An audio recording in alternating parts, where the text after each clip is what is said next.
Welcome back everyone. I hope आप सब अच्छे होंगे। तो स्टार्ट करते हैं हमारे एपिसोड 3 की explanation.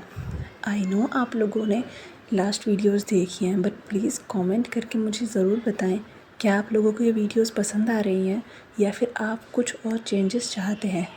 I will do it happily for you. इस एपिसोड के शुरुआत में हम देखते हैं कि सोन और जुन अपने कॉन्डो पर आते हैं। जब जैसा कि सोन ने कहा था, वो उन दोनों के लिए खाना रेडी रखता है। जुन बोरिंगली खाने को देखता है और कहता है कि नहीं, मेरा खाना खाने का बिल्कुल मन नहीं है। लेकिन जब सोन उसके बाउल में खाना निकाल कर रख देता है, तब जुन कुछ नहीं बोलता और चुपचाप उठाकर खाने लगता है। इसी तरह से सोन उसे पूरा खाना सर्व करता है और जुन चुपचाप खा लेता है। उसे खाता देखकर सोन मन ही मन मुस्कुराता है, लेकिन कुछ नहीं कहता। वो खुश होता है कि वो जुन को खाना खिलाने में सक्षम रहा। दूसरी तरफ जुन जब खाना खा लेता है, वो सोन से कहता है कि अब मुझे चलना चाहिए, लेकिन सोन इस बात से खुश नहीं होता। जुन कैब को कॉल करने लगता है, जिस पर सोन उसे रोक देता है और कहता है कि चलो, मैं तुम्हें ड्रॉप कर देता हूँ। कुछ देर बाद जुन और सोन कार में होते हैं। जब जुन वहाँ से जाने लगता है, तभी सोन उसे नेप से पकड़ के अपनी तरफ खींचता है और किस करता है। पहले तो जुन कंफ्यूज होता है, उसकी आंखों में ढेर सारे इमोशंस होते हैं। उन दोनों को समझ भी नहीं आ रहा होता। ऐसा लगता है कि वो दोनों बहुत कुछ कहना चाहते हैं, लेकिन अपने अपने माइंड्स में उलझे हुए हैं। उन लोगों के इमोशंस उनके दोनों के लिए ही क्लियर नहीं है।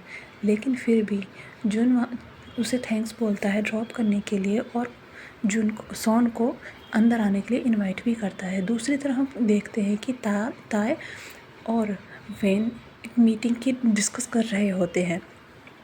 वहीं अनकॉन्शियसली वेन अपने अपर बटन्स को खोलने लगता है, जिसे देखकर ताय अपना गला क्लियर करता है। जल्दी ही वेन को एहसास होता है कि वो क्या कर रहा था, और वो नर्वसली अपने बटन बंद करने लगता है। वो अपनी जगह पर थोड़ा सिमट कर बैठ जाता है। ये देखकर ताय दूसरी तरफ मुड़ जाता है। अगले सीन में हम देखते हैं कि सोन और जुन के डॉम पहुंच जाते हैं, जहां जुन कहता है कि मैं चेंज करने जा रहा हूं, तब तक तुम आराम कर सकते हो। सोन उसका रूम देख ही रहा होता है, तभी उसकी नज़र एक बॉक्स पर पड़ती है और उसे कुछ याद आता है। सोन ये देखकर मन ही मन खुश हो जाता है कि जुन ने उसका दिया हुआ गिफ्ट अभी तक संभाल कर रखा हुआ था। इतने में जुन फ्रेश होकर आ जाता है। उसने दूसरे कपड़े चेंज किए हुए थे।